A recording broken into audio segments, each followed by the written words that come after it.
Price lord brothers and sisters. கர்த்தராகிய இயேசு கிறிஸ்துவின் மகா பரிசுத்தமுள்ள நாமத்தினாலே வந்திருக்கிற ஒவ்வொருவரையும் வாழ்த்தி வரவேற்கிறேன். இந்த நாளில் தேவ ஆவியான ஒரு ஒத்தாசையோடு வேத வசனங்களை நாம் ஆராய்ந்து பார்க்க கர்த்தர் நம்ம ஒவ்வொருவருக்கும் கிருபை கொடுப்பாராக. இந்த நாளில் நம்ம எந்த வசனத்தை குறித்து நம்ம ஆராய்ந்து பார்க்க போறோம் அப்படின்னு பார்த்தீங்க அப்படின்னா, அப்போஸ்தலர் நடபடிகள் 10ஆம் அதிகாரம் 34 இருந்து 36 வசனம் வரைக்கும் வாசிக்க கேட்போம். அப்பொழுது பேதுரு பேசத் தொடங்கி, தேவன் பட்சபாதம் உள்ளவர் அல்ல என்றும், எந்த ஜனத்திலாயினும் அவருக்கு பயந்திருந்து நீதியை செய்கிறவன் எவனோ அவனே அவருக்கு உகந்தவன் என்றும் நிச்சயமாய் அறிந்திருக்கிறேன். எல்லாருக்கும் கர்த்தராயிருக்கிற இயேசு கிறிஸ்துவை கொண்டு அவர் சமாதானத்தை சுவிசேஷமாய் கூறி இஸ்ரவேல் புத்திரருக்கு அனுப்பின வார்த்தையை அறிந்திருக்கிறீர்களே. ஆமென். ஆமென். அப்போஸ்தலர் நடபடிகள் 10ஆம் அதிகாரத்துல 34 இருந்து வாசிச்சோம் இந்த வசனங்களை. இதுல பேதுரு இந்த இடத்துல பேசுறாரு. அவர் தன்னுடைய ஊழியங்கள்ல இந்த சம்பவம் வரதை நம்ம பார்க்கிறோம். இது எந்த சம்பவத்துல பார்க்கிறோம் அப்படின்னு பாத்தீங்கன்னா, அப்போஸ்தலர் நடபடிகள் 10ஆம் அதிகாரம் முதல் வசனத்துல இருந்து நீங்க வாசித்தீங்க அப்படின்னா, புறஜாதி பட்டணத்தில் உள்ள கொர்நேலியு குறித்து இந்த அதிகாரம் முழுவதும் வரும். அந்த புறஜாதிகளுக்கு சுவிசேஷத்தை அறிவிக்கிறது குறித்து இயேசு கிறிஸ்து இந்த இடத்துல பேசுறாரு. அதுல ஒரு வார்த்தை, பேதுரு பேசத் தொடங்கி, தேவன் பட்சபாதம் உள்ளவர் அல்ல என்றும், எந்த ஜனத்திலாயினும் அவருக்கு பயந்திருந்து நீதியை செய்கிறவன் எவனோ அவனே அவருக்கு உகந்தவன் அப்படின்னு சொல்றத பார்க்கிறோம். என்றும் நிச்சயமாய் அறிந்திருக்கிறேன் அப்படின்னு சொல்லி உறுதியான ஒரு வார்த்தையை சொல்றதை நம்ம பார்க்கிறோம்.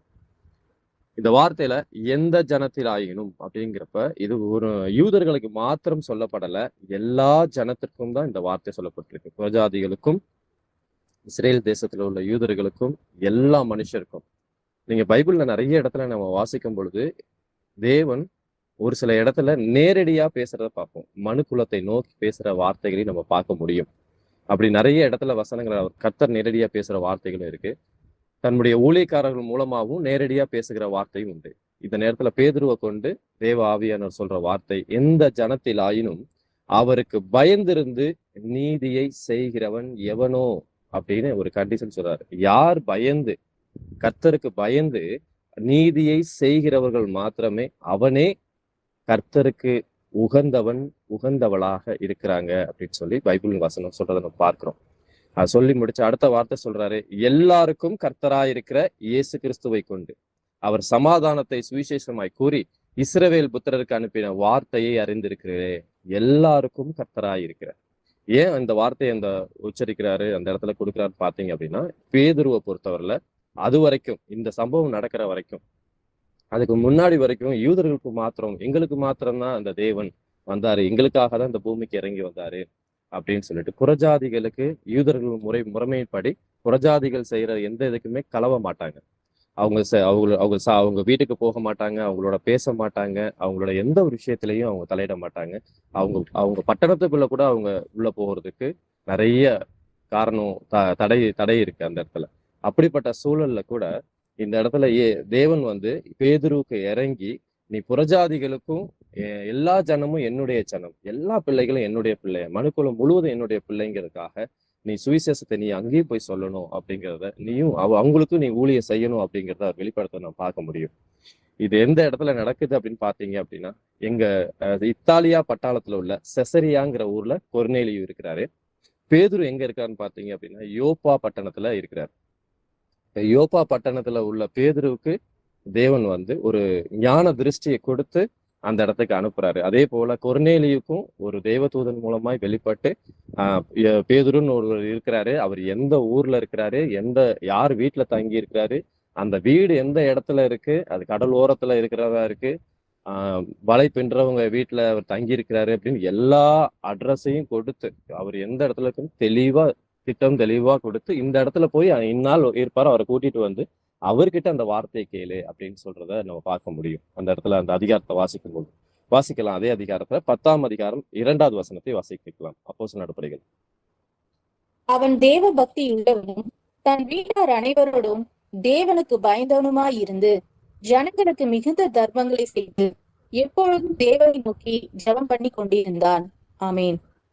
ஆமேன். இது கொர்நேலியை பத்தி ஒரு ஸ்டேட்மெண்ட் சொல்றாரு. அவர் எப்படிப்பட்டவனா இருந்தா, அவன் தேவ பக்தி உள்ளவனா இருந்தான், தன் வீட்டார் அனைவரோடும் தேவனுக்கு பயந்தவனுமாயிருந்து ஜனங்களுக்கு மிகுந்த தர்மங்களை செய்து எப்பொழுதும் தேவனை நோக்கி ஜெபம் பண்ணி கொண்டிருந்தார்.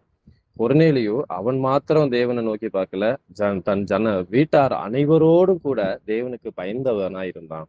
ஜனங்களுக்கு மிகுந்த தர்மங்களையும் செய்து வந்தான். அப்ப நற்கிரியைகளும் அவன் செய்து வந்துருக்கான். எப்பொழுதும் தேவனை நோக்கி ஜெபம் பண்ணி கொண்டிருந்தான். தேவனோடு கூட அந்த இணைந்த ஒரு வாழ்வுல அந்த கொர்நேலியு இருக்கிறாரு. அவருக்கு அந்த தரிசனத்தை கொடுத்து, நீ போய் இந்த பட்டணத்துல உள்ளவரை கூட்டிட்டு வந்து அவன் வந்து நீ என்ன செய்யணும் அப்படிங்கறத அவன் உனக்கு சொல்லுவான் அப்படிங்கிறத சொல்லி அனுப்புறத நம்ம பார்க்க முடியும். அதே அதிகாரத்துல 28வது வசனம், அப்போஸ்தலர் நடபடிகள் 10ஆம் அதிகாரம் 28வது வசனத்தை வாசிக்கலாம். அவர்களை நோக்கி, அந்நிய ஜாதியானுடனே கலந்து அவனிடத்தில் போக்குவரத்துமாய் இருப்பது யூதனானவனுக்கு விலக்கப்பட்டிருக்கிறது என்று நீங்கள் அறிந்திருக்கிறீர்கள். அப்படி இருந்தும் எந்த மனுஷனையும் தீட்டு உள்ளவன் என்றும் அசுத்தன் என்றும் நான் சொல்லாதபடிக்கு தேவன் எனக்கு காண்பித்திருக்கிறார். ஆமென். பேதுரு சொல்ற விஷயத்தை பார்க்கலாம். எந்த மனுஷனும் தீட்டுள்ளவன் என்றும் அசுத்தன் என்றும் நான் சொல்லாதபடிக்கு. அப்ப இந்த இடத்துல பேதுருவுக்கும் ஒரு செய்தியை கொடுக்கிறாரு.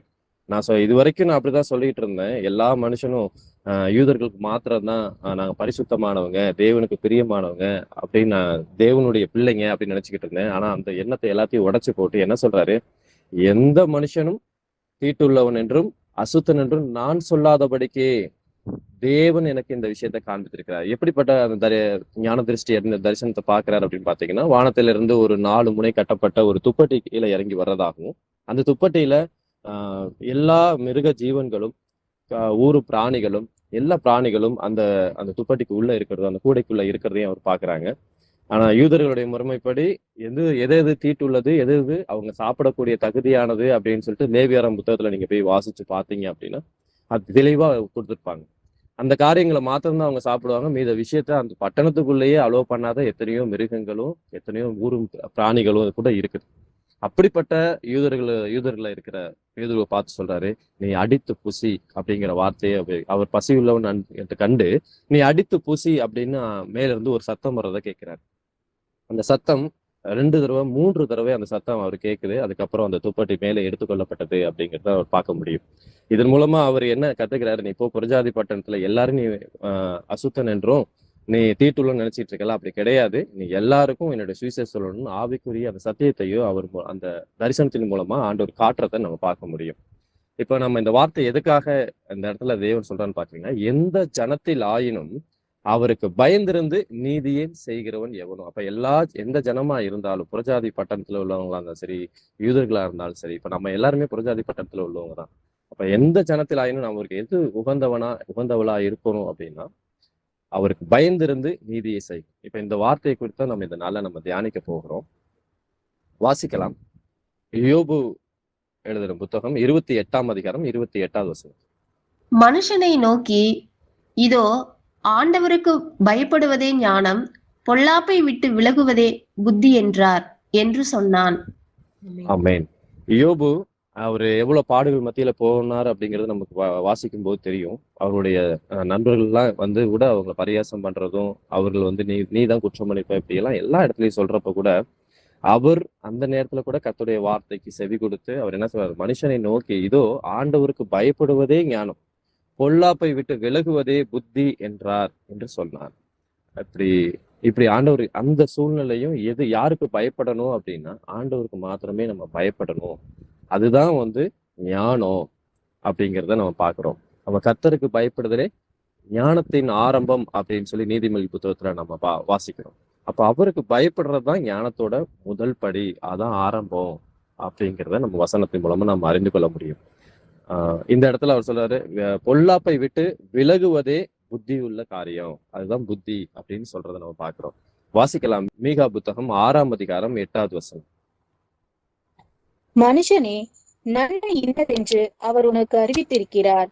நியாயம் செய்து இரக்கத்தை சிநேகித்து உன் தேவனுக்கு முன்பாக மனத்தாழ்மையாய் நடப்பதை அல்லாமல் வேற எண்ணத்தை கர்த்தர் உன்னிடத்தில் கேட்கிறார். ஆமேன். ஆமேன். இதுக்கு முந்தின வாசிச்ச யோபு 28:28லயும் சரி, இந்த மீகா 6:8லயும் சரி, ஒரே காரியம் என்ன சொல்லுது, மனுஷனை நோக்கி. அப்ப தேவன் வந்து நேரடியா ஒரு சில மனுக்குலத்தை நோக்கி சொல்ற வார்த்தைகள்ல நேரடியா நம்ம பார்க்கிற வசனமா இது இருக்கு. அது எல்லா இடத்துலயும் பாருங்க, மனுஷனே நன்மை இன்னதென்று அவர் உனக்கு அறிவித்திருக்கிறார். நியாயம் செய்யணும், இரக்கத்தை சிநேகிக்கணும், உன் தேவனுக்கு முன்பாக மனத்தாழ்மையாய் நடப்பதை அல்லாமல் வேற என்னத்தை கர்த்தர் இடத்தில் கேட்கிறார். ஒரு சாதாரண மனிதனை போல அந்த இடத்துல வார்த்தையை கொடுக்கறத நம்ம பார்க்க முடியும். எல்லாரும் எளிமையா புரிஞ்சுக்கணும். வேற என்னத்தை ஆண்டவர் நம்ம இடத்துல கேட்கிறார்? நியாயத்தை செய்யணும், எது நீதியோ அதை நம்ம செய்யணும், இரக்கத்தை சிநேகிக்கணும், மற்றவர்களுக்கு நற்கிரியை செய்யணும், மற்றவர்களுக்கு உதவணும். உன் தேவனுக்கு முன்பாக, நம்முடைய தேவனாகிய கர்த்தருக்கு முன்பாக நாம் எப்படிப்பட்டவர்களா இருக்கணுமா? மனத்தாழ்மையா இருக்கணுமா? இப்ப தாழ்மை உள்ளவருக்கு அவர் கிருபை அளிக்கிற தேவனா இருக்கிறார். அப்ப மனத்தாழ்மையாய் நடக்க வேண்டும் அப்படின்னு ஆண்டவர் நம்ம இடத்துல எதிர்பார்க்கிறத நம்ம பார்ப்போம். இப்போ இது 3 வசனங்கள் நம்ம வாசித்த வசனங்களும் அது எல்லாமே இந்த மனுக்குலத்தை நோக்கி நேரடியா கர்த்தர் பேசுற காரியமா இருக்கு. வாசிக்கலாம். 2 தீமோத்தேயு புத்தகம் 2ஆம் அதிகாரம் 19வது வசனத்தை. ஆகிலும் தேவனுடைய உறுதியான அஸ்திபாரம் நிலைத்திருக்கிறது. கர்த்தர் தம்முடையவர்களை அறிவார் என்பதும், கிறிஸ்துவின் நாமத்தை சொல்லுகிற எவனும் அநியாயத்தை விட்டு விலக கடவன் என்பதும் அதற்கு முத்திரையாய் இருக்கிறது. ஆமேன். ஆமேன். 2 தீமோத்தேயு புத்தகத்துல தீமோத்தேயுக்கு பவுல் சொல்லும் போது என்ன வார்த்தை சொல்றாரு? ஆகிலும் தேவனுடைய உறுதியான அஸ்திபாரம் நிலைத்திருக்கிறது. கர்த்தர் தம்முடையவர்களை அறிவார் என்பதும், கிறிஸ்துவின் நாமத்தை சொல்லுகிற எவனும் அநியாயத்தை விட்டு விலக கடவன் என்பதும் அதற்கு முத்திரையா இருக்கிறது. கிறிஸ்துவுடைய பிள்ளை, நான் ஏசப்பா பிள்ளை அப்படின்னு சொன்னா நாம என்ன செய்யணுமா? அநியாயத்தை விட்டு விலகுகிற பிள்ளையா இருக்கணும். எந்த அந்நிய காரியத்திலையும் நாம் நுழைகிற பிள்ளையா, அதுல தலையிட்டுக் கொள்கிறவளா இருக்கக்கூடாது அப்படிங்கிற விஷயத்தை இந்த இடத்துல சொல்றாரு. அநியாயமான காரியம் அந்த இடத்துல இருக்கு அப்படின்னா அந்த இடத்த விட்டு நம்ம வெளியே போய் ஆகணும் அப்படிங்கிறத நம்ம பாக்குறோம். நீதிமொழிகள் புத்தகம் 8ஆம் அதிகாரம் 13வது வசனத்தை வாசி கேட்போம். தீமையை வெறுப்பதே கர்த்தருக்கு பயப்படும் பயம். பெருமையையும் அகந்தையையும் தீய வழியையும் புரட்டு வாயையும் நான் வெறுக்கிறேன். ஆமென். இந்த இடத்துல நான் வெறுக்கிறேன் யார் சொல்றான்னு பாத்தீங்கன்னா, இதை எழுதின சாலமோன் சொல்லல, அவர் மூலமா கர்த்தர் எதிர்பார்க்கிற ஒரு விஷயத்த அவர் சொல்றாரு. கர்த்தர் தன்னிடத்துல, தன்னுடைய பிள்ளைகள் இடத்துல எது ஆண்டவர் வெறுக்கிறார் அப்படிங்கிற விஷயத்த இந்த இடத்துல அவர் சொல்றாரு. தீமையை வெறுப்பதே கர்த்தருக்கு பயப்படும் பயம். அப்ப பயம் அப்படின்னு நம்ம சொல்றது எதை சொல்றாங்க இந்த இடத்துல? நம்ம அப்போஸ்தலர் நடவடிக்கைகள் 10:35 அவருக்கு பயந்திருந்து நீதியை செய்கிறதுன்னா என்ன? அவருக்கு, நம்ம அப்பாவுக்கு எது பிடிக்காதோ அதை நம்ம செய்யக்கூடாது. அதை செய்யறதுக்கு நாம துணிகிறோம் அப்படின்னா எங்க அப்பா கிட்ட இருந்து எனக்கு பயம் இல்லை அப்படின்னு அர்த்தம். இப்ப இன்னைக்கு உலகத்துல என்ன சொல்றாங்க? நான் என்னுடைய சாமி, நான் தப்பு செஞ்சா அடிச்சிருவோம், தப்பு செஞ்சா கண்ணை குத்திடுவோம் இப்படின்னு. அப்ப அந்த பயத்தை ஆண்டவர் எதிர்பார்க்கிறாரு. அப்படிப்பட்ட பயத்தை நம்முடைய இயேசப்பா எப்பொழுதுமே எதிர்பார்க்கல. அவருக்கு பயப்படுற பயம்னா என்ன? உண்மையா தீமையை வெறுக்கிற பிள்ளையா நம்ம இருக்கணும். ஒரு அநியாயம் இருக்குதுன்னா அந்த இடத்த விட்டு விலகிற பிள்ளையா நம்ம இருக்கணும். அதுதான் உண்மையா கர்த்தருக்கு பயப்படுற பயமா இருக்கு. இது ஏசப்பாக்கு பிரியம் இல்லை, இது பாவம் அப்படின்னு வேத வசனம் நமக்கு காட்டி கொடுக்குது. அப்படின்னா அந்த பாவத்தை செய்யறதுக்கு நான் துணியக்கூடாது. நான் அதுக்கு அந்த விஷயத்த நான் செயல்படுத்தக்கூடாது. அப்படி மீறி நான் செயல்படுத்துறேன்னா எங்க அப்பாவுக்கு நான் பயப்படலை அப்படின்னு. அதுதான் தேவனுக்கு பயப்படுற பயமா இருக்குது அப்படிங்கிறத நம்ம வாசிக்கலாம். நீதிமொழிகள் புத்தகம் 2ஆம் அதிகாரம் 2லிருந்து 5 வசனம் வரைக்கும் வாசிக்கலாம். நீ என் வார்த்தைகளை ஏற்றுக்கொண்டு என் கட்டளைகளை உன்னிடத்தில் பத்திரப்படுத்தி ஞானத்தை வா என்று கூப்பிட்டு புத்தியை சத்தமிட்டு அழைத்து அதை வெள்ளியை போல் நாடி புதையல்களை தேடுகிறது போல் தேடுவாயாகில், அப்பொழுது கர்த்தருக்கு பயப்படுதல் இன்னதென்று நீ உணர்ந்து தேவனை அறியும் அறிவை கண்டடைவாய். ஆமேன். ஆமேன். நீதிமொழிகள் புத்தகத்துல 2ஆம் அதிகாரத்துல 2லிருந்து 5 வசனம் சொல்லுது. நீ என் வார்த்தைகளை ஏற்றுக்கொண்டு என் கட்டளைகளை உன்னிடத்தில் பத்திரப்படுத்தி. நீ என் வார்த்தைகளை முதலாவது நாம ஏற்றுக்கணும். ஏசப்பா நம்ம இடத்துல பேசுற வார்த்தைய முதல்ல, இது ஏசப்பா எனக்காக பேசுற வார்த்தை, இது நான் சரியாகணுங்கிறதுக்காக ஏசப்பா பேசுற வார்த்தையா இருக்கு. நான் என்னுடைய ஊழியத்தை ஏசப்பா எதுக்காக என்னை தெரிந்து கொண்டாரோ அதோடைய நோக்கத்தை நிறைவேற்றுவதற்காக என்னை சரி செஞ்சிட்டு இருக்காரு. அதற்காக முதல்ல ஏசப்பா என்கிட்ட பேசுறாரு. நான் மெருகேற்றணும், நான் கர்த்தருக்கு பிரியமான பிள்ளையா மாறணும், என்னிடத்துல இருக்க அசுத்தமான காரியங்களை விலகணுங்கிறதுக்காண்டி ஏசப்பா முதல்ல என்னிடத்துல பேசுறாரு அப்படிங்கிற விஷயத்த நம்ம முதல்ல ஏற்றுக்கொண்டா மாத்திரமே முதல்ல கடவுள் நம்மளோட பேச முடியும். அப்படி இல்லைன்னா இது அவங்களுக்கு இது இந்த வார்த்தை கணவருக்கு, இந்த வார்த்தை என் மனைவிக்கு, இது என் சொந்தக்காரங்களுக்கு, இது என் நண்பருக்கு, எனக்கு துரோகம் பண்ண பத்தியா இந்த நண்பருக்கு தான் இந்த வார்த்தை போகும். இப்படின்னு ஒவ்வொரு வசனம் நமக்கு வரும் பொழுதும் யாராவது ஒருத்தர் தான் நம்ம கை காட்டுவோம். இந்த வார்த்தை எனக்கு என்று நாம் ஏற்றுக்கொள்ள மாட்டோம்.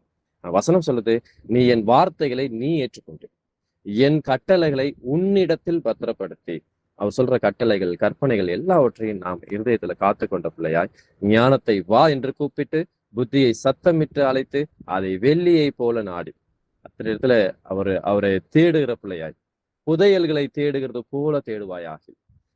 இன்னொரு இடத்துல பைபிள்ல வசனத்தை வாசிக்கும் போது, தடவியாகிலும் அவரை கண்டுபிடிக்கணும் அப்படிங்கிற வார்த்தையை சொல்றத பார்க்கிறோம். அவருடைய ஞானம் அப்படிப்பட்டதா இருக்கு. அவர் அவ்வளவு சர்வ வல்லமை உள்ள தேவனா இருக்கு. அவருடைய வசனங்கள் ஒன்றோடு ஒன்று ஜோடி இல்லாமல் இராது அப்படின்னு வசனத்தை நம்ம வாசிக்கிறோம். நீங்கள் ஏசாயா புத்தகம் 34:16 அவருடைய ஆவிதான் அதை சேர்க்கும் அப்படிங்கறத அந்த வசனம் முடியறதை நம்ம பார்க்க முடியும். அப்போ ஒரு வசனத்தை படிச்சுட்டு அதுக்கு உண்டான ஜோடி வசனம் எங்க இருக்கு, அந்த வசனம் இது எங்க சொல்லப்பட்டிருக்கு, இதன் மூலமா நான் என்ன கத்துக்க முடியும் அப்படின்னு ஒவ்வொரு இடத்துலயும் வேதத்தை ஆராய்ந்து பார்க்கிற பிள்ளையா. நீங்க சங்கீத புத்தகத்துல தாவீது சொல்லும் போது சரி, அப்போ அதே நேரத்துல யோவான் சொல்லும் போது சரி, யோவான் 5:39 வேத வாக்கியங்களை நாம் ஆராய்ந்து பார்க்கணும். அவைகளால் தான் நமக்கு நித்திய ஜீவன் கிடைக்கும் அப்படிங்கிறதை நம்ம பார்க்க முடியும். அப்ப வேத வசனங்களை நாம் பெற்றுக்கொள்றது மாத்திரம் இல்ல, அதை காத்துக்கொள்றது மாத்திரம் இல்ல, அதன் மூலமா ஞானத்தை பெற்றுக்கொள்ள முடியும், புத்தியை பெற்றுக்கொள்ள முடியும். அதை வெள்ளியை போல நாடணும். புதையல்களை தேடுவது போல கர்த்தருடைய வார்த்தையை நாம் தேடி வாசிக்கிற பிள்ளையா இருக்கணும். அப்படி வாசிக்கும் பொழுது என்ன கிடைக்குதான், கர்த்தருக்கு அப்பொழுது இது எல்லாவற்றையும் நான் கை கொள்ளும் பொழுது அப்பொழுது கர்த்தருக்கு பயப்படுதல் இன்னதென்று நீ உணர்ந்து தேவனை அறியும் அறிவையும் கண்டடைவாய்.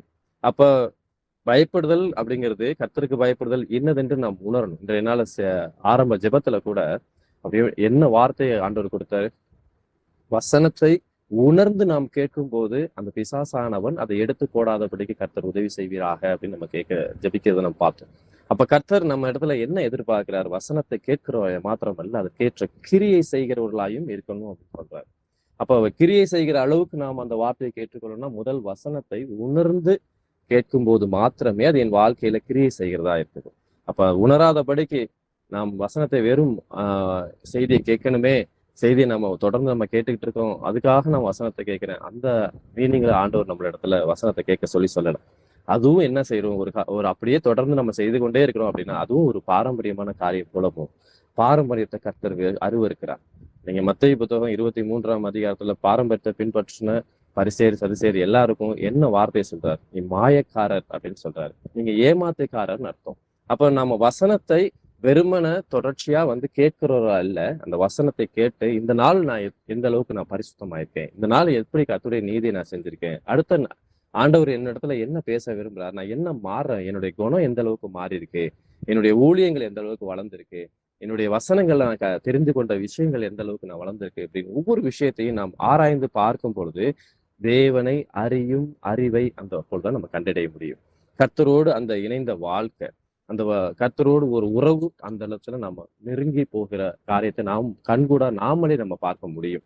இல்ல மற்றவருடைய சாட்சியம் மூலமாய், சகோதரி சகோதரா நீ இதுக்கு முன்னாடி இந்த அளவுக்கு இல்லை, ஆனா இப்போ நீ பேசும் போதெல்லாம், நீ ஆலோசனை சொல்லும் போதெல்லாம் எல்லா இடத்துலையும் கர்த்தருடைய வார்த்தையை நீ முன் வைக்கிற அப்படின்னு மற்றவர்கள் நம்ம இடத்துல சாட்சி கொடுக்கும் போது மாத்திரமே நாம எந்த அளவுக்கு தேவன் இடத்துல நெருங்கி போகிறோம் அப்படிங்கிறத நம்ம தெரிந்துக்கொள்ள முடியும். வாசிக்கலாம் நீதிமொழிகள் புத்தகம் 19 23 வசனத்தை. கர்த்தருக்கு பயப்படுதல் ஜீவனுக்கு ஏதுவானது, அதை அடைந்தவன் திருப்தி அடைந்து நிலைத்திருப்பான், தீமை அவனை அணுகாது. ஆமென். கர்த்தருக்கு பயப்படுதல் ஜீவனுக்கு ஏதுவானதான். வார்த்தை அந்த இடத்துல சொல்றது ஜீவனை உயிர்ப்பிக்கிறதா இருக்குது அப்படின்னு சொல்றோம். கர்த்தருடைய வார்த்தை எப்படிப்பட்ட ஜீவனை உயிர்ப்பிக்கிறதா இருக்குதுன்னு இன்னொரு இடத்துல நம்ம வாசிக்கிறோம். ஜீவ தண்ணீர் உள்ள நதி ஒன்னு இடத்துல ஓடும் அப்படின்னு ஆண்டவர் சொல்றதை நம்ம பார்க்கிறோம். அப்போ நான் ஜீவனுக்கு ஏதுவாய், உயிருள்ளதுக்கு ஏதுவாய், உயிர்ப்பிக்கிறதுக்கு ஏதுவாய் கர்த்தருக்கு பயப்படுற காரியம் இருக்கு அப்படிங்கிறத பார்க்கிறோம். கர்த்தருக்கு பயப்படுறவங்களா இருந்தா மாத்திரமே நான் ஜீவனுக்கு ஏதுவான பாதைக்கு நேரா போகிறேன்னு அர்த்தம். அப்படி இல்லை அப்படின்னா நான் மரணத்துக்கு ஏதுவான பாதை. ரெண்டு விஷயம்தான், ஒண்ணு ஜீவன், இன்னொரு பக்கம் மரணம். அப்ப நான் கர்த்தருக்கு உண்மையா பயப்படுற பிள்ளையா இருந்தா மாத்திரமே நான் ஜீவனுக்கு ஏதுவா நான் போய்கிட்டு இருக்கேன் அர்த்தம். வாசிக்கலாம்.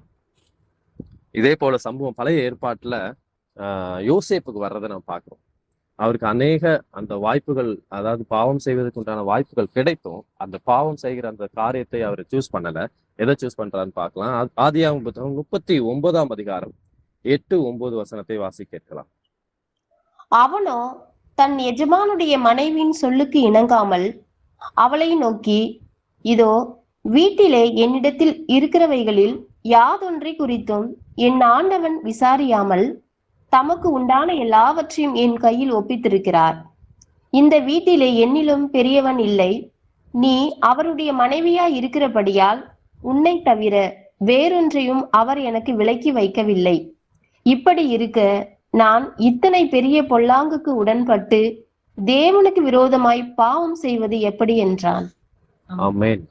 இந்த இடத்துல யோசேப்பு சொல்ற கடைசியா சொல்லி முடிக்கிறதுக்கு உள்ள ஸ்டேட்மெண்ட் ரொம்ப முக்கியம். நான் தேவனுக்கு இந்த பொல்லாங்கு, நான் இத்தனை பெரிய பொல்லாங்குக்கு உடன்பட்டு தேவனுக்கு விரோதமாய் பாவம் செய்வது எப்படி, என் எஜமானுக்கு விரோதமாய் நான் பாவம் செய்வது எப்படின்னு சொல்லல அவரு. நான் தேவனுக்கு விரோதமாய் பாவம் செய்யற காரியமா இதை அவர் பார்க்கறத நம்ம பார்க்கிறோம். அப்போ வாலிப வயது, பாவம் செய்வதற்குண்டான எல்லா வாய்ப்புகளும் அந்த இடத்துல அவருக்கு வருது.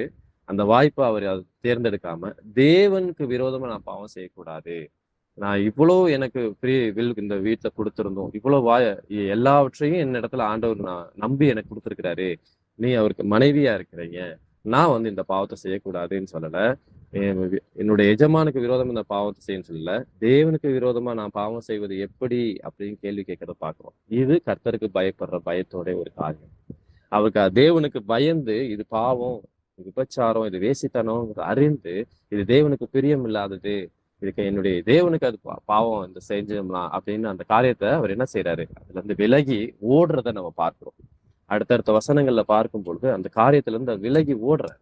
அப்போ அவ்வளோ தேவனுக்கு உள்ளான பயம் அவர்களுக்கு. அதனாலதான் அவர் யாருக்கு கீழே இருந்தாராம், எகிப்து ராஜாவுக்கு கீழே அவரை எல்லாவற்றுக்கும் அதிகாரியா அவர் உயர்ந்திருக்கிறத பார்க்கும். அடிமையாய் விற்கப்பட்ட ஒரு மனுஷன் தேவனுக்கு, அதாவது ராஜாவுக்கு கீழே இருக்க அத்தனை அதிகாரத்தையும் அவர் பெற்றுக்கொள்ற காரியத்தை ஆண்டவர் உயர்த்துறதை நம்ம பார்க்க முடியும். அவருடைய அண்ணன்கள், அவருடைய சகோதரர்கள், அவங்க அப்பா எல்லாரும் அவங்கள தேடி வர்ற இடத்துக்கு அந்த இடத்துல ஆண்டவர் உயர்த்தி வைக்கிறத நம்ம பார்க்க முடியும்.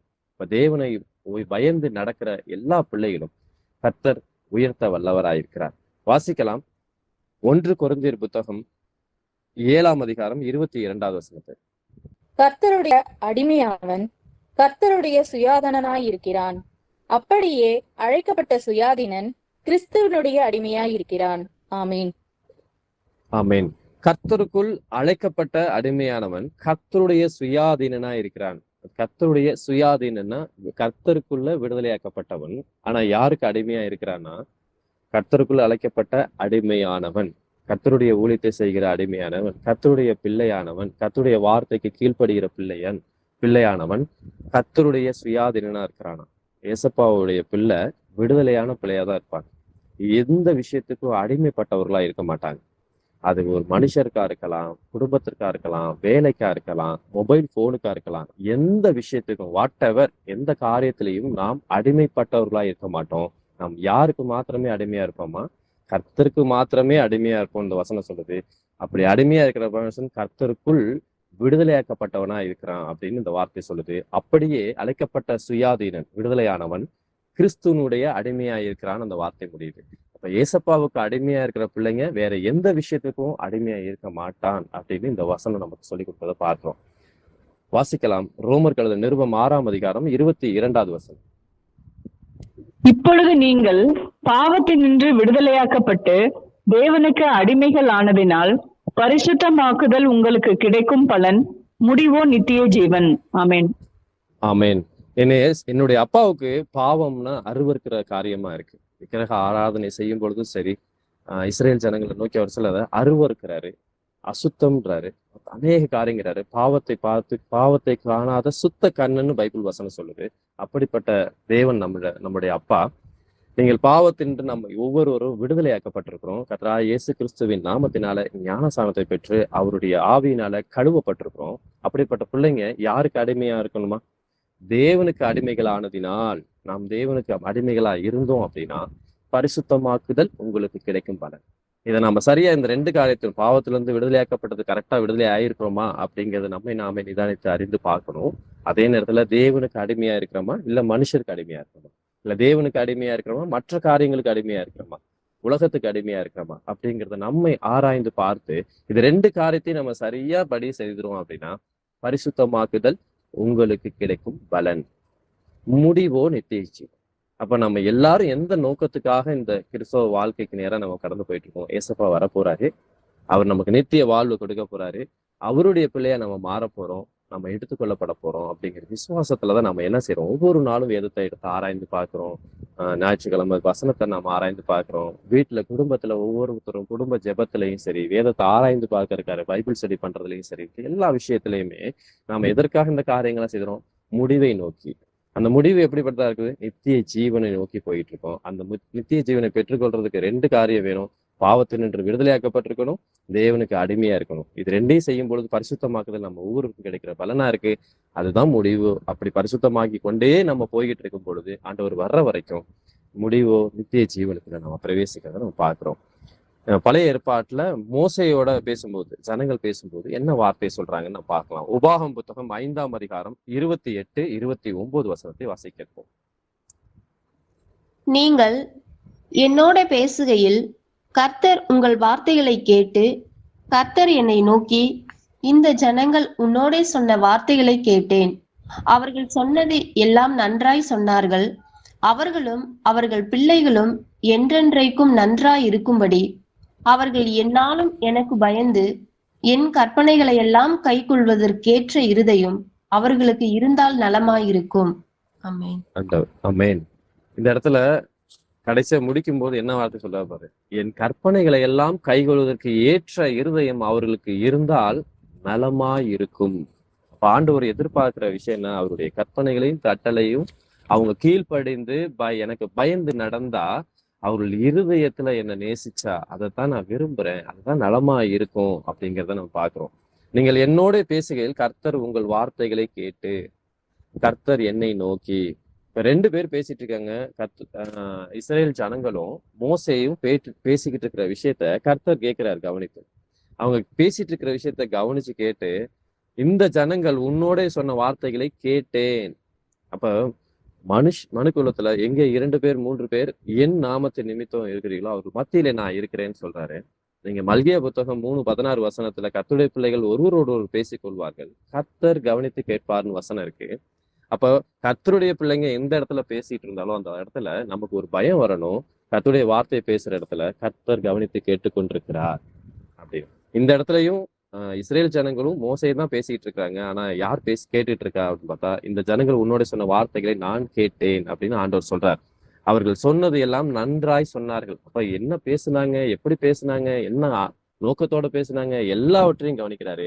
அவர்களும் அவர் பிள்ளைகளும் என்றென்றைக்கும் நன்றாயிருக்கும்படி சொல்ற வார்த்தை, என்றென்றைக்கும் நன்றாயிருக்கும்படி.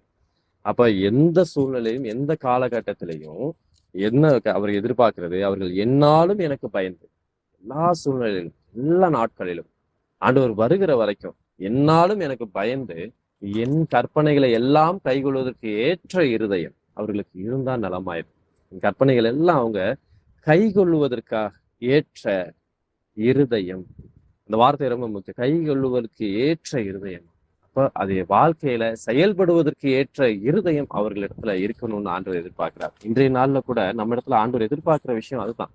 வசனத்தை கேட்கிறவர்களாய் மாத்திரமல்ல, அதற்கேற்ற கிரியை செய்யுங்கள் வேத வசனம் சொல்லுது யாக்கோபு புத்தகத்தின் மூலமா.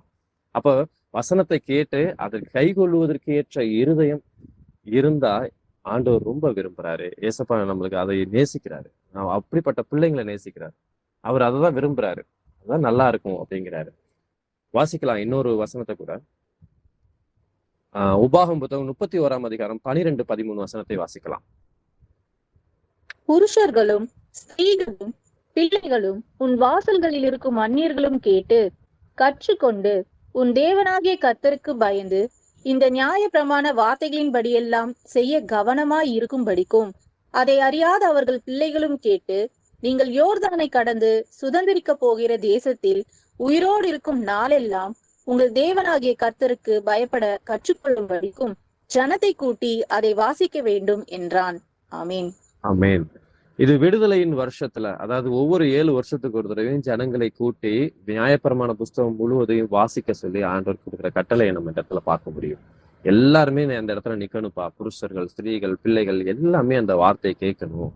அதை கேட்கறதை மாத்திரம் இல்ல, வாசல் அந்நியர்களும் கேட்டு, உன் வாசல்களில் இருக்கும் அந்நியர்களும் கேட்டு, உங்களுடைய இஸ்ரேல் தேசத்துல உள்ள புருஷர்களும் ஸ்திரீகளும் பிள்ளைகளும் மாத்திரம் இல்ல, உன் வாசல்ல உனக்கு கீழே அடிமையா இருக்கிறவங்க, உனக்கு கீழே இருக்கிற எல்லா அந்நிய ஜாதிகளும் எல்லாருமே அதை கேட்கணும். அதை கற்றுக்கொண்டு உங்கள் தேவநாய கர்த்தருக்கு பயந்து இந்த நியாயபரமான வார்த்தைகளை எல்லாம் செய்ய கவனமா இருக்கும்படிக்கு நீங்க இந்த வார்த்தையில நீங்க அடிக்கடி பழைய ஏற்பாட்டுல வரதை நம்ம பார்க்க முடியும்.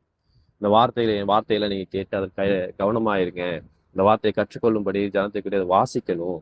நீங்க அதை கை கொள்ளணும். உயிரோடு இருக்கும் நாளெல்லாம் உன் தேவநாய கர்த்தருக்கு பயப்பட கற்றுக்கொள்ளும்படிக்கு இந்த மாதிரி வார்த்தைகள்லாம் அடிக்கடி வர்றதை பார்க்கணும். ஆண்டவர் திரும்ப திரும்ப சொல்லிக்கிட்டே இருந்தார். ஆனா அதுக்கு அவங்க அநேக நேரத்துல அவங்க கீழ்ப்படியாம இஸ்ரேல் தேசத்தை எங்க இருந்து விடுதலையாகி வந்தாங்களோ அந்த தேசத்தின் மேலேயே அவங்களுடைய முழு இருதயத்தை இருக்கிறத நம்ம பார்க்க முடியும். அதனாலதான் அவங்க இங்க வந்ததுக்கு அப்புறம் அவங்க என்ன புலம்புறாங்க, என்ன விரும்புறாங்க பாத்தீங்கன்னா, நாங்க அங்க இருந்திருந்தா கூட எங்களுக்கு வெங்காயமும் பூண்டுமாவது கிடைச்சிருக்கும், இங்க வனாந்திரத்துல எங்களுக்கு ஒண்ணுமே கிடைக்கலையே அப்படின்னு புலம்புறதையும் முறுமுறுக்கிறதையும் நம்ம பார்க்கிறோம். அங்க இருந்தா எங்களுக்கு கறி கூட எங்களுக்கு கிடைச்சிருக்கும், இங்க எங்க இந்த கறியும் கிடைக்கல ஒண்ணும் கிடைக்கலன்னு சொல்லி கூட என்ன சொல்றாங்க, அவங்க மறுபடியும் அவங்க காடையை நம்ம கேட்கறத பார்க்கிறோம். கீழ்காற்றை வர பண்ணி ஆண்டவர் காடையை கொடுக்கறத நம்ம பார்க்கிறோம்.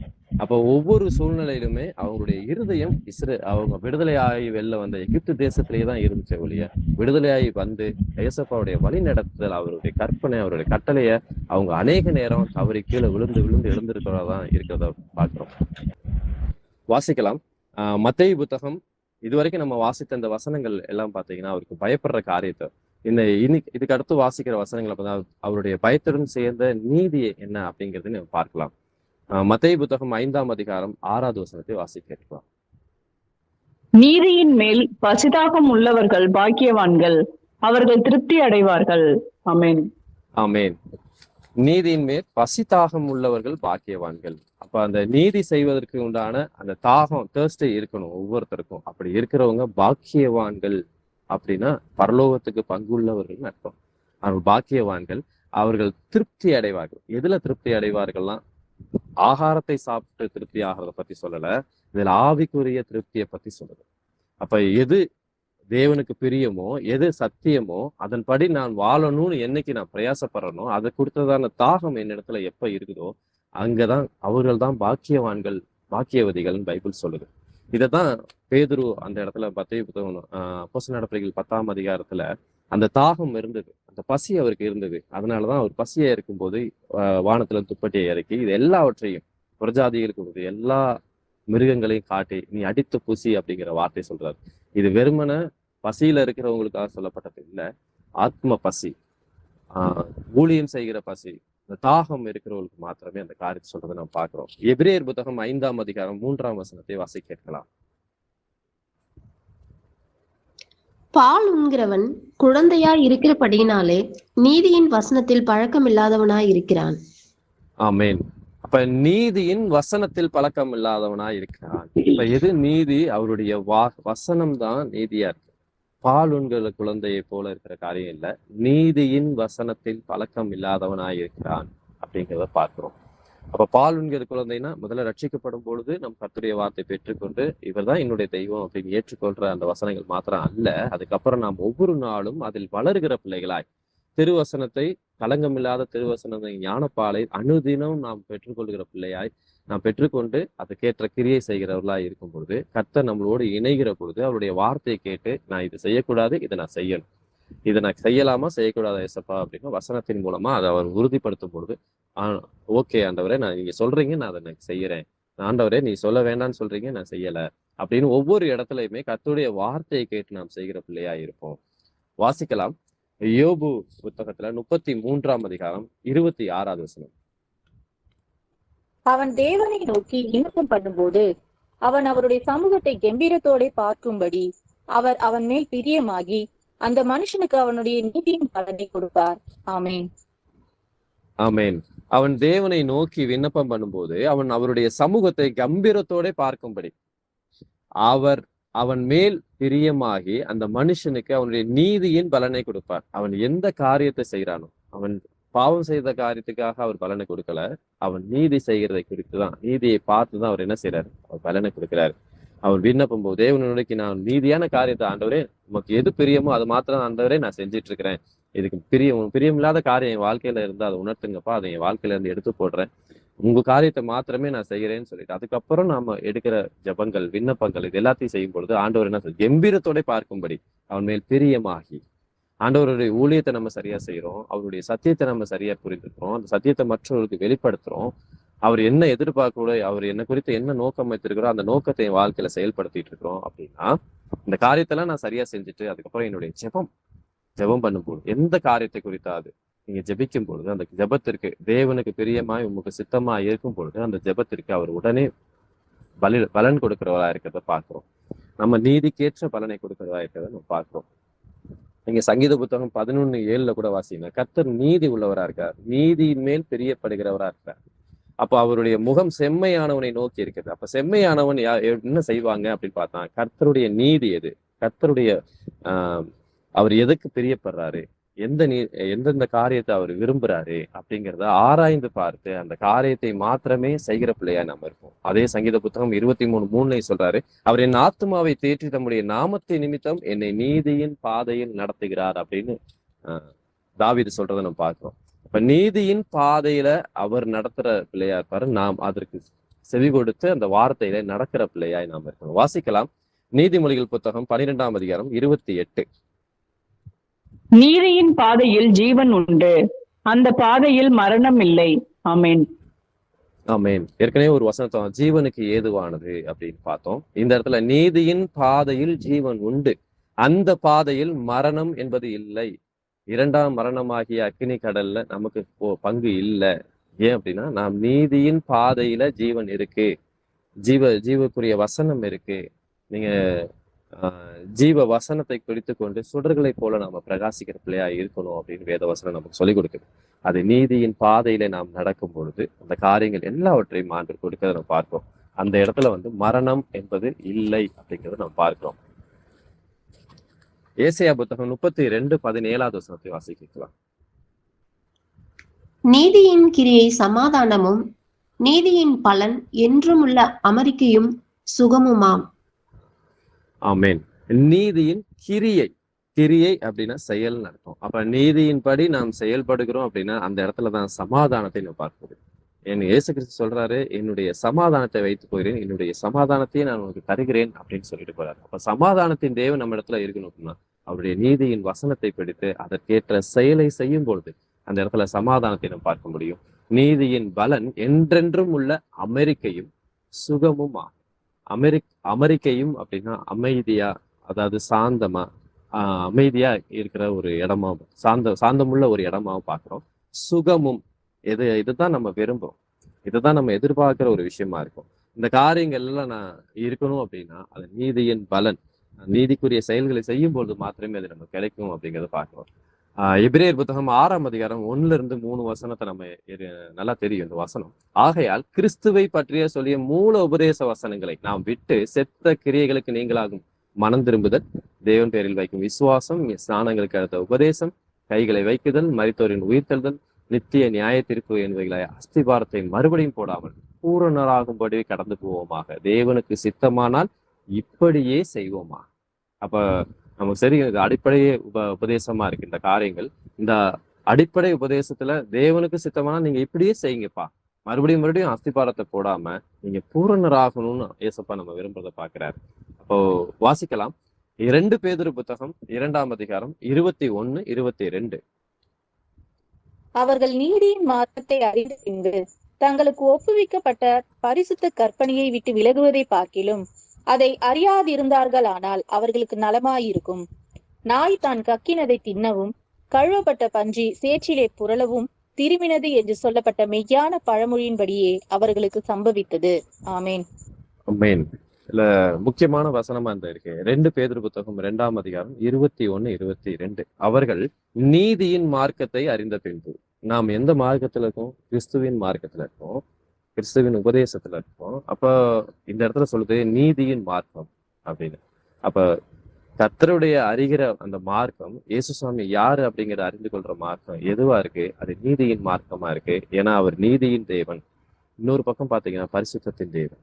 ஒரு காயினுக்கு எப்படி 2 பக்கம் இருக்குமோ அதே போல நம்ம ஆண்டவரா இயேசு கிறிஸ்துக்கு 2 பக்கம் இருக்கு. அதுல ஒரு பக்கம் திருப்பினீங்கன்னா பரிசுத்தம், பைபிள் முழுவதும் நீங்க அதை பார்க்க முடியும். இன்னொரு பக்கம் நீதி, அது பைபிள் முழுவதும் நம்ம பார்க்க முடியும். அப்ப நீதியின் தேவன், பரிசுத்தத்தின் தேவன் தான் அந்த மார்க்கத்தை உண்டாக்கிட்டாரு. அந்த மார்க்கத்தில் தான் நம்ம இருக்கோம். அதை அறிந்த பின்பு, அதுதான் முக்கியம் இந்த இடத்துல, நம்ம வேதத்தை அறிந்த பின்பு, அந்த நீதியின் மார்க்கத்தை தெரிந்து கொண்ட பின்பு, தங்களுக்கு ஒப்புவிக்கப்பட்ட பரிசுத்த கற்பனையை விட்டு விலகுவதை பார்க்கிலும் அதை அறியாதிருந்தார்களானால் அவர்களுக்கு நலமா இருக்கும் அப்படின்னு பேதுரு சொல்றதை பார்க்கிறாரு.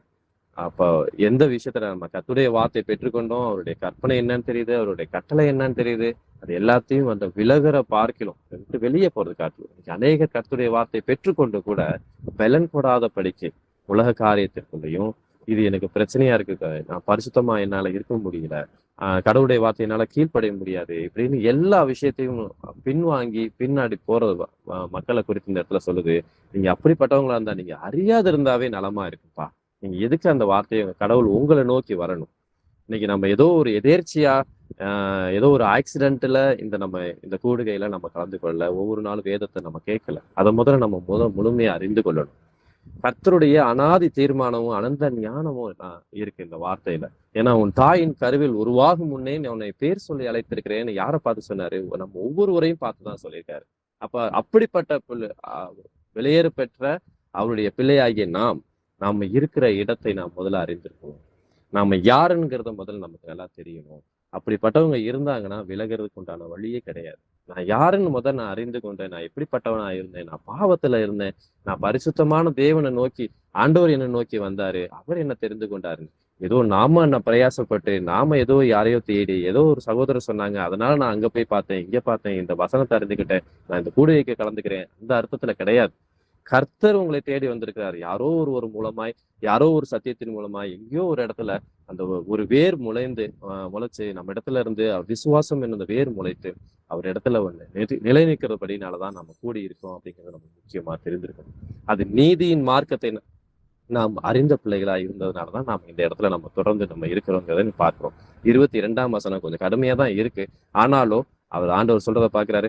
நாய் தான் கக்கினதை தின்னும், கழுவப்பட்டு பன்றி சேற்றிலே புரளவும் திரும்பினது என்று சொல்லப்பட்ட மெய்யான பழமையின்படியே அவர்களுக்கு சம்பவித்தது அப்படின்னு.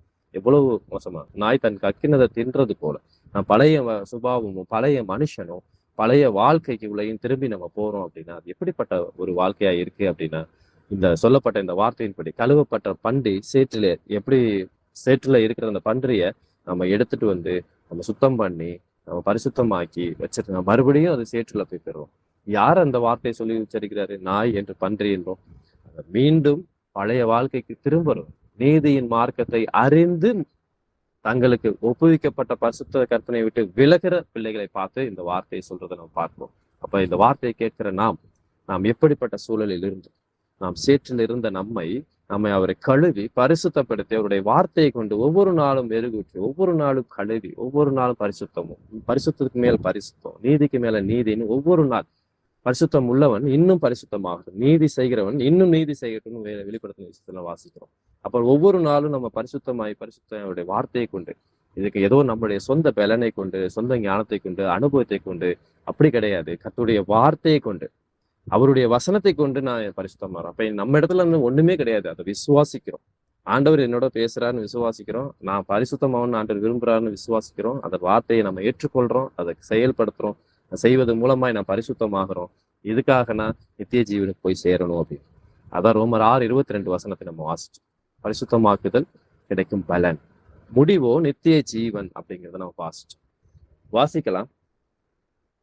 இந்த நீதி நிமித்தம் வர்ற துன்பத்திற்கு நம்ம எதிர்த்து நிற்கிறவளா இருக்கணும். ஏன்னா கழுவப்பட்ட பன்றி மறுபடியும் சேற்றுல புரளவும் வசனத்தை வாசிக்கிறோம். ஏன்னா நீதியின் மார்க்கத்தை அறிஞ்ச பின்னும் ஏன் நிறைய பேர் இடறி விழுகிறாங்கன்னு பாத்தீங்கன்னா, அந்த நீதி நிமித்தம் வர துன்பத்துக்கு எதிர்த்து நிற்க திராணி இல்லாதபடிக்கு, வசனத்துல பலன் இல்லாதபடிக்கு, நீதியின் வசனத்துல பழக்கம் இல்லாதபடிக்கு இருக்கிறவங்க மாத்திரமே என்ன செய்யறாங்க? பின்மாற்றம் அடைய போறதை நம்ம பார்க்கிறோம். ஆனா அப்படி இருக்கக்கூடாது.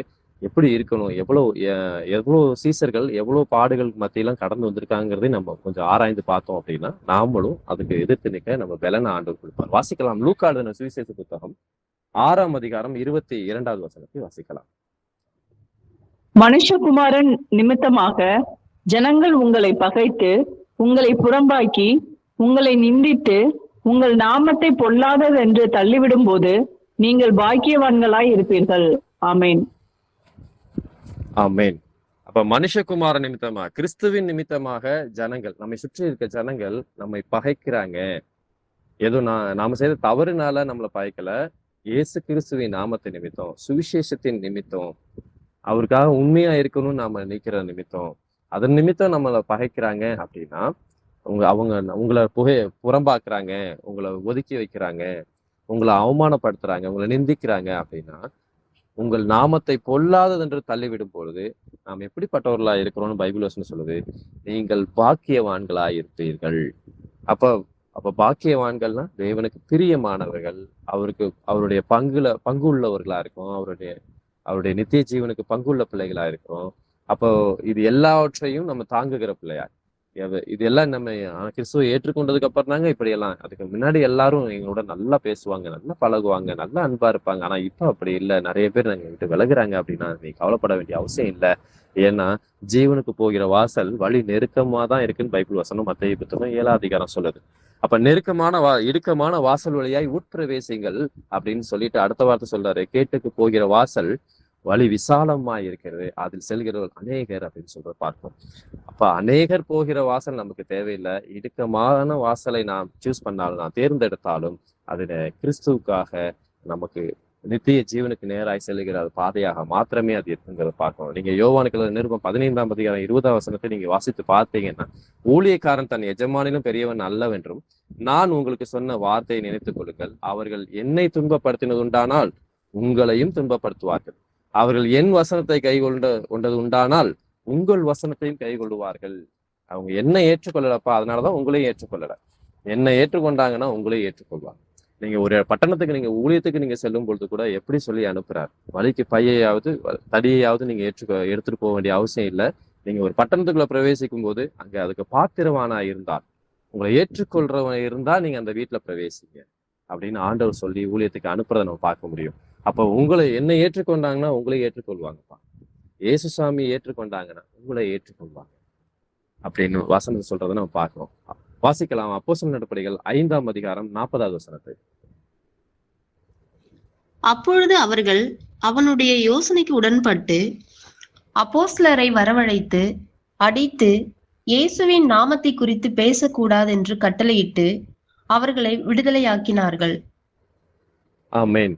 இது எந்த சம்பவம் பாத்தீங்கன்னா, பேதுரு ஊழியத்தை ஆரம்பத்துல நடக்கிற காரியம். அவங்கள சிறைச்சாலையில கொண்டு போய் போடுறாங்க. அப்போ நடக்கிறது, எல்லாருமே மக்கள் எல்லாம் சேர்ந்து ஒரு சாரார் வந்து அவங்கள துன்புறுத்தணும்னு, இன்னொரு சாரார் அவங்க விடுதலை ஆகணுங்கிற 2 சாரார் அந்த இடத்துல இருக்கும் பொழுது அங்க உள்ளவங்களுக்குள்ளே பிரச்சனை வந்துருது. இவங்களை என்ன செய்யலாம், என்ன பண்ணாலும் இவங்க மீண்டும் மீண்டும் அந்த காரியத்தை சொல்றாங்க. அப்ப என்ன சொல்லி அவமானப்படுத்தி அனுப்புறாங்க சீசர்களை. அப்பொழுது அவர்கள் அவங்களுடைய யோசனைக்கு உடன்பட்டு அப்போஸ்தலரை வரவழைத்து அடித்து, எல்லாரும் முன்னாடியும் அடிச்சு இயேசுவின் நாமத்தை குறித்து நீ பேசக்கூடாது என்று கட்டளையிட்டு அவர்களை விடுதலை ஆக்கினார். ஆனா இந்த வார்த்தையை கேட்டுட்டு அவங்க போன உடனே, அடுத்த தெருவுக்கு போன உடனே மறுபடியும் என்ன செய்யறாங்க, கர்த்தருடைய சுவிசேஷத்தை அறிவிக்கிற பிள்ளையாய், தைரியமாய் தன்னுடைய இயேசு கிறிஸ்துவின் ஊழியத்தை செய்கிற பிள்ளையாய் இருக்கிறத நம்ம பார்க்கிறோம். வாசிக்கலாம். 1 கொரிந்தியர் புத்தகம் 4ஆம் அதிகாரம் 11-13 வசனத்தை வாசிக்கிறோம். இந்நேரம் வரைக்கும் பசியுள்ளவர்களும் தாகமுள்ளவர்களும் நிர்வாணிகளும் குட்டுண்டவர்களும் தங்க இடம் இல்லாதவர்களுமாய் இருக்கிறோம். எங்கள் கைகளினாலே வேலை செய்து பாடுபடுகிறோம், வையப்பட்டு ஆசிர்வதிக்கிறோம், துன்பப்பட்டு சகிக்கிறோம், தூஷிக்கப்பட்டு வேண்டிக் கொள்கிறோம். இந்நாள் வரைக்கும் உலகத்தின் குப்பையை போலவும் எல்லாரும் துடைத்து போடுகிற அழுக்கை போலவும் ஆனோம். ஆமேன். ஆமேன். பவுல் சொல்ற காரியத்தை, அவருடைய ஊழியங்கள்ல நடக்கிற காரியங்களை சொல்றாரு. கொரிந்து பட்டணத்துல உள்ள சீசர்களை பார்த்து சொல்ற காரியங்கள் பார்க்கணும். நாங்க எங்க கைகள்னால நாங்க வேலை செஞ்சு பாடுபடுறோம், வையப்பட்டு ஆசீர்வதிக்கப்படுறோம். எல்லாரும் எங்களை திட்டுறாங்க, அதனால ஆசீர்வதிக்கப்படுறோம். இன்னைக்கு நம்ம அந்த வார்த்தையை சொல்ல முடியுமா? எல்லாரும் எங்களை திட்டுறாங்க, அதனால நாங்க படுகிறோம் அப்படின்னு யாராவது ஒரு வார்த்தை நம்மள சொன்னா உடனே நம்மளுக்கு எங்களை என்ன பார்த்து இந்த வார்த்தையை சொல்லிட்டாங்களே அப்படின்னு சொல்லி நம்ம என்ன செய்யறோம்? அவங்க மேல வருத்தத்தையும் கசப்பையும் கொடுக்குற பிள்ளைகளா இருக்கும் உலகத்தில் இருந்த வரைக்கும். ஆனா கிறிஸ்துவை ஏற்றுக்கொண்டு அவருடைய நாமத்தை நிமித்தம் வருகிற துன்பத்தையும் அவமானத்தையும் நம்ம சந்தோஷமா ஏற்றுக்கொள்கிற பிள்ளையா. சீசர்கள் அது எல்லாவற்றையும் செஞ்சாங்க. வையப்பட்டு ஆசீர்வதிக்கப்படுறோம், துன்பப்பட்டு சகிக்கிறோம். அன்பு சகலத்தையும் சகிக்கும் அப்படின்னு 1 கொரிந்தியர் 13ஆம் அதிகாரத்துல அன்பை குறித்து சொல்ற வசனம். அன்பு சகலத்தையும் தாங்கும், சகலத்தையும் சகிக்கும், சகலத்தையும் நம்பும், சகலத்தையும் விசுவாசிக்கும் அப்படின்னு அடுக்கிக்கிட்டே போவார். அப்போ அன்பு ஒரு மற்ற சகோதரர் உன்னிடத்தில் அன்பு கூறுவது போல பிறனிடத்திலும் அன்பு கூறுவாயாகன்னு சொன்ன இயேசு சுவாமி கொண்ட அந்த கட்டளையும் கற்பனையும் அதை அப்படியே ஏற்றுக்கொண்டு சீசர்கள் என்ன செஞ்சாங்க? மற்ற சகோதரர்கள் அத்தனை பேர் மேலும், துன்பப்படுத்துறவர்கள் மேலும், அவமானப்படுத்துறவர்களும், வையிறவங்க, அதாவது திட்டுறவங்க எல்லாரையுமே என்ன செய்யறாங்க? கிறிஸ்துவுடைய வசனத்தையும் படி அவங்களை அப்படியே கிறிஸ்துவை வெளிப்படுத்துகிற பிள்ளையாய் அந்த ஊழியத்தை செய்ததை நம்ம பார்க்கிறோம். அப்ப இந்த காரியங்கள் எல்லாவற்றையும் எதுக்கு திருஷ்டாந்தமா சொல்லப்பட்டிருக்கு? ஏதோ அவங்க பட்ட பாடுகளை தெரியப்படுத்தணுங்காண்டி சொன்னாங்களா? இல்ல. அதன் மூலமாய் நாம் கற்றுக்கொள்ளக்கூடிய காரியத்தை தான் அந்த கற்றுக் கொடுக்கிறாரு அவங்க மூலியமா. இந்த பாடுகள் மத்தியெல்லாம் அவங்க ஆசீர்வதிக்கப்பட்டதை மாத்திரம் சொல்லல, அவங்க பட்ட பாடுகளையும் பதிவு செய்யறதை நம்ம பார்க்கிறோம். வாசிக்கலாம். ரோமர் எழுதின நிருபம் 8ஆம் அதிகாரம் 35வது வசனத்துல இருந்து 39ஆம் வசனம் வரைக்கும் வாசிக்கிறது. உமது நிமித்தம் எந்நேரமும் கொல்லப்படுகிறோம், அடிக்கப்படும் ஆடுகளைப் போல எண்ணப்படுகிறோம் என்று எழுதியிருக்கிறபடி நேரிட்டாலும் கிறிஸ்துவின் அன்பை விட்டு நம்மை பிரிப்பவன் யார்? உபத்திரவமோ, வியாகுலமோ, துன்பமோ, பசியோ, நிர்வாணமோ, நாசமோசமோ, பட்டயமோ, இவை எல்லாவற்றிலேயும் நாம் நம்மில் அன்பு கூறுகிறவராலே முற்றிலும் ஜெயம் கொள்ளுகிறவர்களாய் இருக்கிறோமே. மரணமானாலும் ஜீவனானாலும் தேவ தூதர்கள் ஆனாலும் அதிகாரங்கள் ஆனாலும் வல்லமைகள் ஆனாலும் நிகழ்காரியங்கள் ஆனாலும் வரும் காரியங்கள் ஆனாலும் உயர்வானாலும் தாழ்வானாலும் வேற எந்த சிருஷ்டி ஆனாலும் நம்முடைய கர்த்தராகிய கிறிஸ்து இயேசுவில் உள்ள தேவனுடைய அன்பை விட்டு நம்மை பிரிக்க மாட்டாதென்று நிச்சயித்திருக்கிறேன். ஆமேன். ஆமேன். இல்ல பவுல் ரோமருக்கு எழுதும் பொழுதும் இதே மாதிரி விஷயத்த சொல்றதை நம்ம பார்க்கிறோம். கிறிஸ்துவின் அன்பை விட்டு நம்மை பிரிப்பவன் யார் அப்படின்னு கேள்விக்குறியோட ஆரம்பிக்கிறாரு. உபத்திரவமோ, வியாகுலமோ, துன்பமோ, பசியோ, நிர்வாணமோ, நாசமோசமோ, பட்டயமோ, எல்லா இடத்துலயுமே கேள்வி கேட்டுட்டே போறோம். இதெல்லாம் எங்களை பிரிக்குதா? இல்ல. நாங்க இதற்குள்ளெல்லாம் நாங்க கடந்து போறோம். இந்த காரியங்கள்லாம் பசியோட போறோம், நிர்வாணப்படுத்தி அடிக்கிறாங்க, துன்பப்படுத்துறாங்க, நாசம் மோசம் எங்களுக்கு நிறைய நடக்குது. இன்னொரு இடத்துல நீங்க வாசிக்கும் போது நீங்க பார்க்கலாம். பவுல் ஊழியத்தில் போகும்போது கூட தன் சொந்த ஜனங்களால் வந்த மோசங்களாலும், கல்லர்களால் வந்த மோசங்களாலும், கப்பற் பிரயாணத்தினால வந்த மோசங்களினாலும் அப்படியே அடிக்கிட்டே போவார். ஒன்றும் குறைய 40 அடி 5 முறை நாங்க அடி வாங்கியிருக்கிறேன் அப்படின்னு சொல்லி கிறிஸ்துவின் தழும்பை அவருடைய சரீரத்துல ஏற்றுக்கொண்டவர்களா அவர் இருந்ததை நம்ம பார்க்க முடியும். அப்படி எவ்வளவு பாடுகள் மத்தியில இது பேதுருவா இருக்கட்டும், சீசர்கள் மற்ற அத்தனை பேரா இருக்கட்டும், பவுலா இருக்கட்டும், எல்லாருமே அது எல்லாத்தையும் சந்தோஷமா அதை ஏற்றுக்கொண்டாங்க. முடியும் போல் சொல்றாரு, உயர்வானாலும் தாழ்வானாலும் வேற எந்த சிருஷ்டியாலும் நம்முடைய கர்த்தராகிய இயேசு கிறிஸ்துவில் உள்ள தேவனுடைய அன்பை விட்டு நம்மை பிரிக்க மாட்டாதென்று நிச்சயித்திருக்கிறேன். இது எல்லாமே ஏசப்பா விட்டு எங்களை பிரிக்கணும்னு நினைக்கிறீங்களா? இல்ல.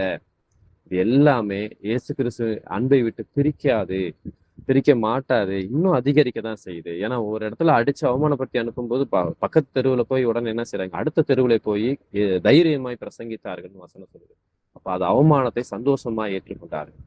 நீங்க வாசிக்கலாம். எபேசியர் புத்தகம் 6ஆம் அதிகாரம் 11ஆம் வசனத்தை வாசிக்கலாம். நீங்கள் பிசாசின் தந்திரங்களோடு எதிர்த்து நிற்க திராணி உள்ளவர்கள் ஆகும்படி தேவனுடைய சர்வாயுத வர்க்கத்தையும் தரித்துக் கொள்ளுங்கள். ஆமேன். ஆர்ம் ஆஃப் காடை பத்தி இது சொல்லுது. அதுல சர்வாயுத வர்க்கத்தை குறித்து, தேவனுடைய சர்வாயுத வர்க்கத்தை குறித்து இந்த வார்த்தை சொல்லுது. அவருடைய அந்த அதாவது ஒரு போருக்கு செல்வதற்கு முன்பாக அதற்குண்டான பாதுகாப்புக்கு உண்டான சாதனைகள். அப்ப நாம இந்த உலகத்துல நாம பிரவேசிக்கும் பொழுது எத்தனையோ பாடுகள் வரலாம், எத்தனையோ உபத்திரங்கள் வரலாம். அது எல்லாவற்றையும் மேற்கொள்வதற்கு, அதுக்கு பலனை கொடுக்கறதுக்கும், அதுக்கு அந்த கவசத்தை, அந்த எல்லா காரியத்திலும் பாதுகாப்பை கொடுக்கறதும் ஆண்டவர் கொடுக்குறாரு. அதுக்கு உண்டான காரியத்துக்கு பிசாசின் தந்திரங்கள், நம்மளுக்கு உலகத்துல அநேக தந்திரங்கள் இருக்கு, அநேக வழி விலக செய்யக்கூடிய காரியங்கள் இருக்கு. ஏன் நம்ம கையில வச்சிருக்க மொபைல் போனே போதும். மற்ற அதிகமா வெளியில இருந்து வர உபத்திரவங்களாலே பாடுங்கள்னாலையும் நான் தேவனை விட்டு பிரிய வேண்டிய அவசியம் இல்லை. நம்ம கையில வச்சிருக்கிற மொபைல் போன், அதை நம்ம எப்படி ஹேண்டில் பண்றோம், எப்படி அதை பயன்படுத்துறோம், எதற்கு பயன்படுத்துவோம்? தேவனுடைய ராஜ்யத்தை கட்டும்படியாக, நான் சத்தியத்தை வளரும்படியாக. இப்ப கேட்டுக்கொண்டிருக்கிறது கூட நம்ம அந்த மொபைல் போன் மூலமா தான் நம்ம கேட்டுக்கிட்டு இருக்கோம். ஆனா அது எந்த காரியத்துக்கு நம்ம பயன்படுத்துறோம், எப்படி பயன்படுத்துறோம் அப்படிங்கிறத நம்ம ஒவ்வொரு நாளும் நிதானித்து அறியணும். ஏன்னா இன்னைக்கு அநேக காரியங்களை வழி விலகி போகிறதுக்கு உண்டான காரியங்களை நம்ம கண்ணால நம்ம அநேகர் கேள்விப்படுறோம், அநேகர் பார்க்கிறோம்.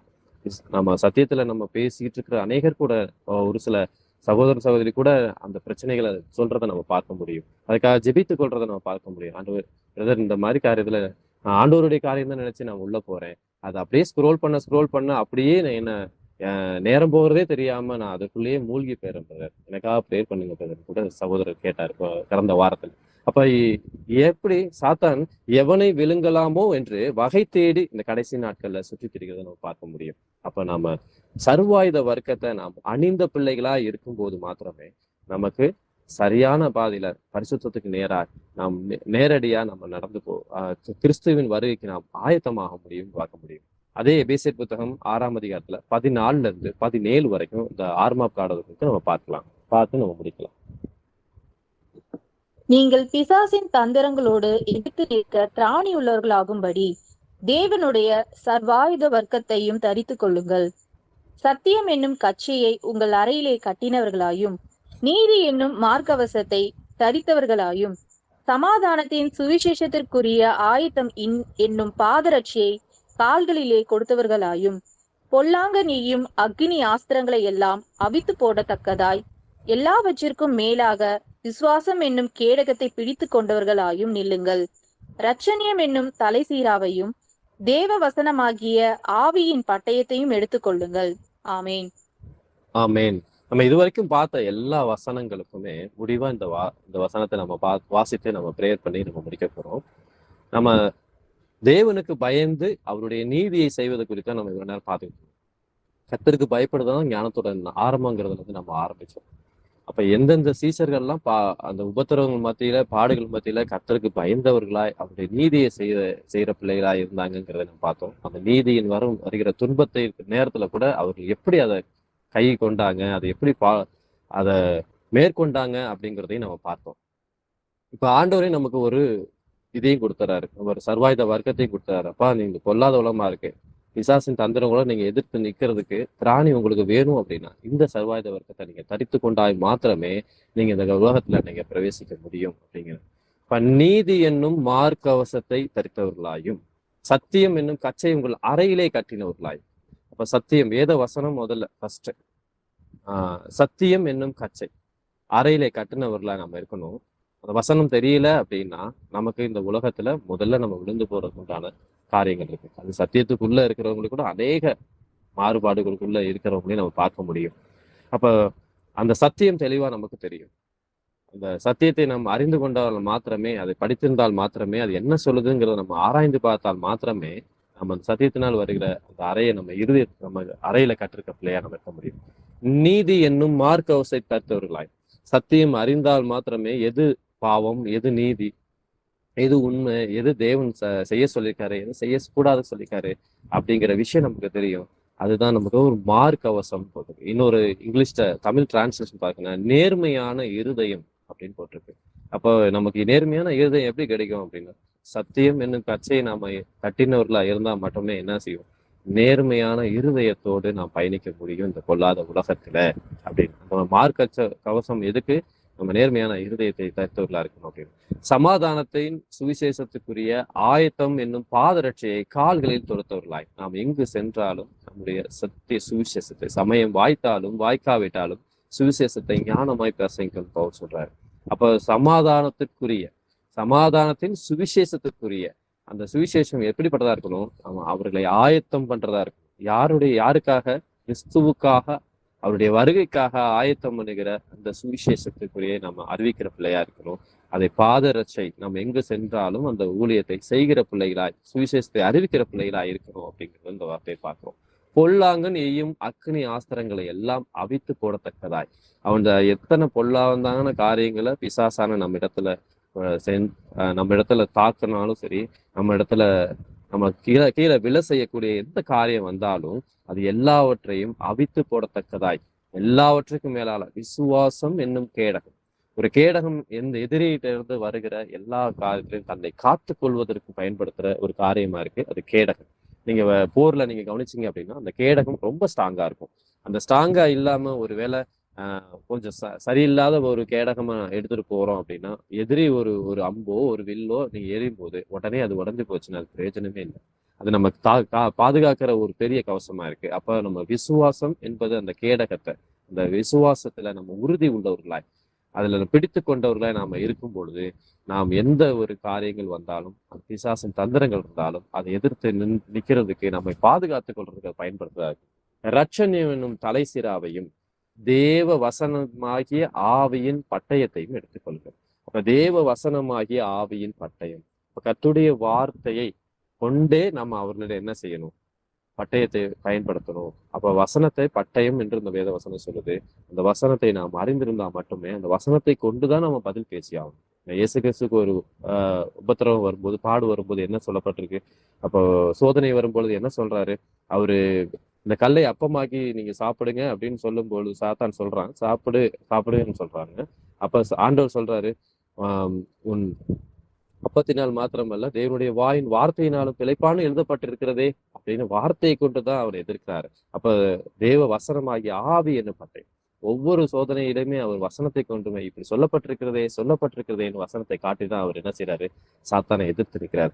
இப்ப ஆவியின் பட்டயத்தை நாம் பிடித்து கொண்டவர்களாய் நாம் ஒவ்வொரு நாளும் இருக்கும் பொழுது நாம் தேவன் எதிர்பார்க்கிற உகந்த பிள்ளையாய் நாம் மாற முடியும்.